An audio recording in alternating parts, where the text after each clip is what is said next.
So guys, today I figured I would take my Ep3 SI for a ride. As you guys know, it is broken right now, but I figured I would try to take it for a ride. Kind of explain why I've been uploading for the month of April and why the month of April is kind of special to me. And then maybe, you know, not fixing the car, but I'm gonna let it idle and try to let it learn how to re-idle. And then I'm gonna drive it to my mom's, or I'm gonna pick up my B8 S4 and then drive that home, you know, but I'll just record me driving the SI, me letting it start up and me letting it run.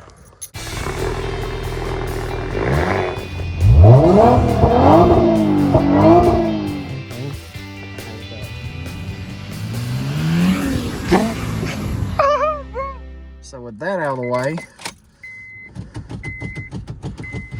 in neutral, parking brake on.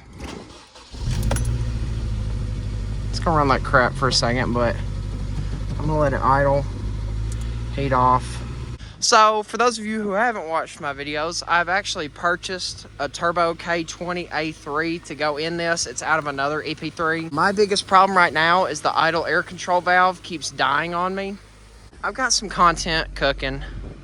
I really do love this car. I really love the styling. I love how it drives.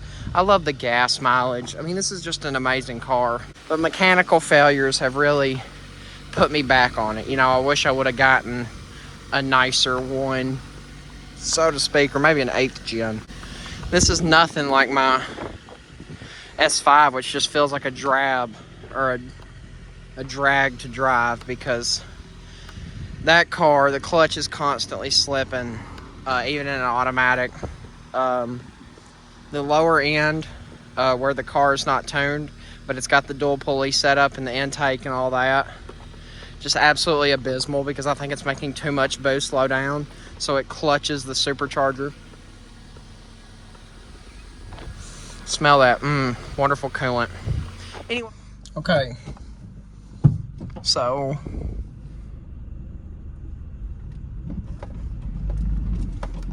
I'm gonna drive it. I'm not gonna give it the beans just yet. I've let it idle for 15 minutes. I'm not gonna go above, like, say 3,500 RPM. It's a very stiff ride, and these are very small seats for a man of my, I guess you would say, stature. Always an uncomfortable ride. Gotta love all the rust on my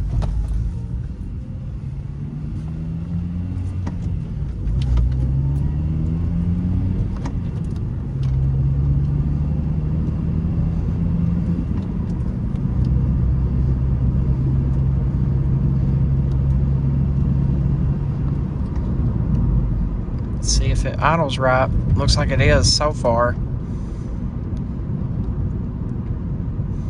I'm gonna drive it, you know, as you should for today and tomorrow, and maybe Saturday or Sunday. I don't know yet. We'll see how my plans tomorrow work out.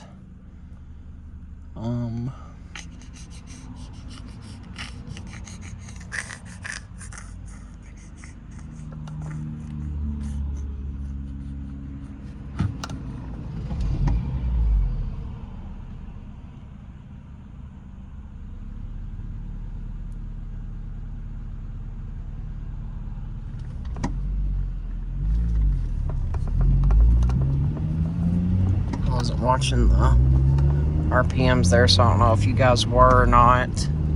That's definitely something I'm gonna catch in playback, or maybe later on down the road.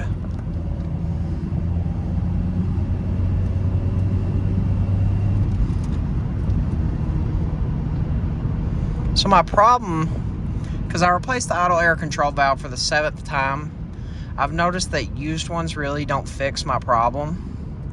So what new ones don't fix my problem. So what I did is I bought a used one, and I put it on, and it ran fine for like a day and a half. And then I gave it a little bit of load going up a hill, and I hadn't let the ECU relearn like I just did. But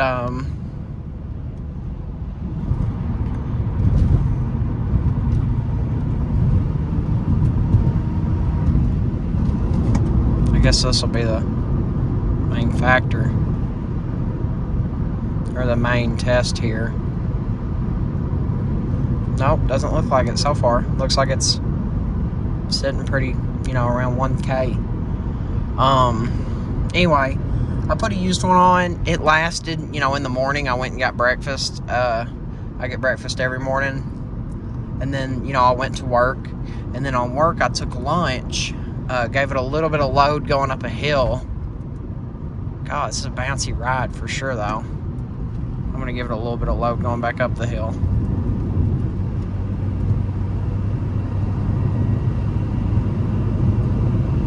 I just don't want it to sit, you know.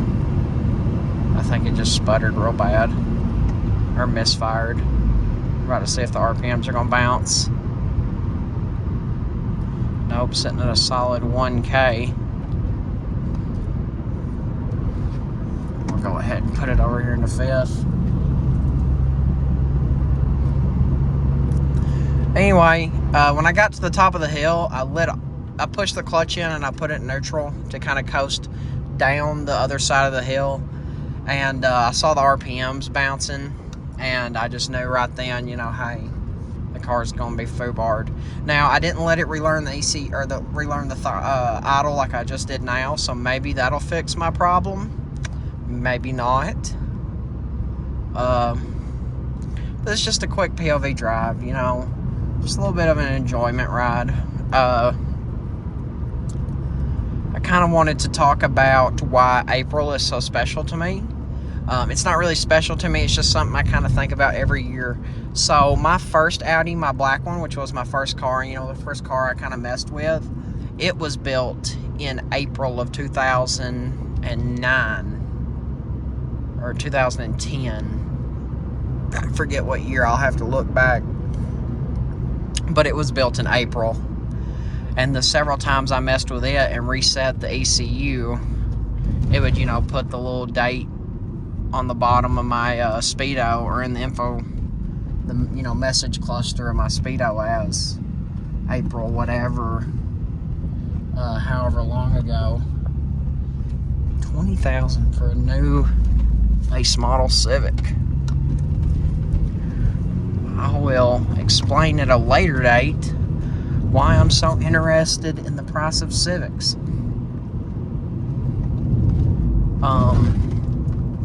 Anyway,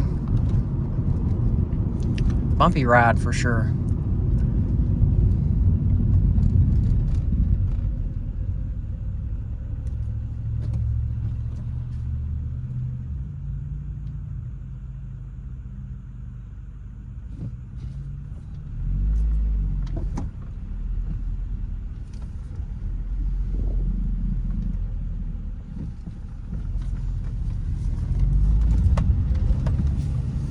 I did get near the exhaust pipe and kind of smell, and it is running very rich. So that's something I'm probably gonna have to look at. But it's not blowing any coolant out the tailpipe, nothing like that. But April's special to me because that was, you know, the month that my first car was built. It's kind of,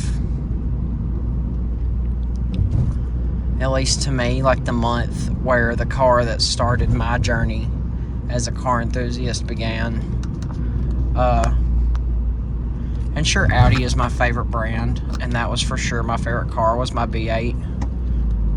But I've grown to love all cars, so I wanted to upload the month of April because I've been gone for a while. God, rusted brakes.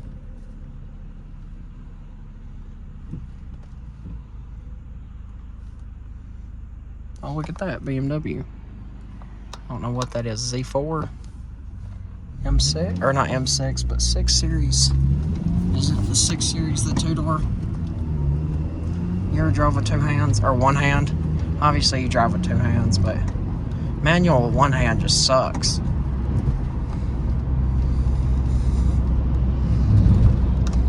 But I've heard, you know, a K24, A4, or A8 will bolt straight up to this. You just have to swap a bunch of things around. So I thought about a K24, but at the same time, it's like, I've already got a K20 A2, you know, or A3. So sure, the idle air control valve's giving me a problem, but if I have to put an A3 manifold on anyway with the idle air control valve, if it's not going to let me go past 4, I might as well anyway, just, you know,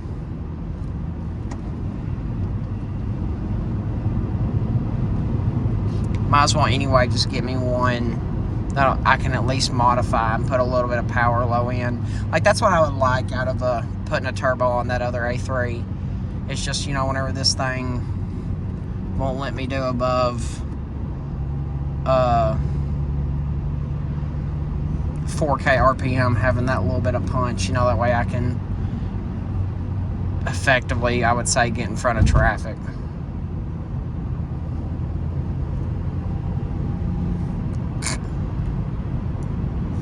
And I think it'd make it a little bit sportier on the back roads. But I think the problem you come into whenever you start adding low end torque and power like that is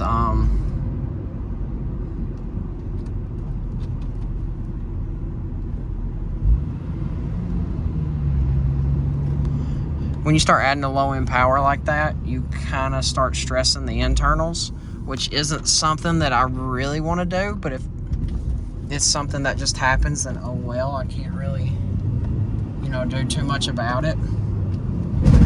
Ow. I will say, I have Goodyear Eagle F1s or Goodyear Eagle Sport 1s or something like that. They're a pretty, like, sporty tire. I got them for a steal. I got them for $35 a piece through my work. And honestly, I really like them. These, and then, you know, BF Goodrich are some tires that I can't recommend enough. Which, you know, I've not put but like maybe a 500, 1,000 miles on these. So that's me recommending them after 500 miles. But if I was to buy a new car and I was to put some sticky, grippy tires on it, it would for sure be these. I had Westlake's on there, which I've heard a lot of people talk good about. I sell a lot of car tires, so I'm not really the biggest fan of Westlake's, even though I did put them on my S5. I kind of just bought them as, you know, they were the cheapest option for me to put on there.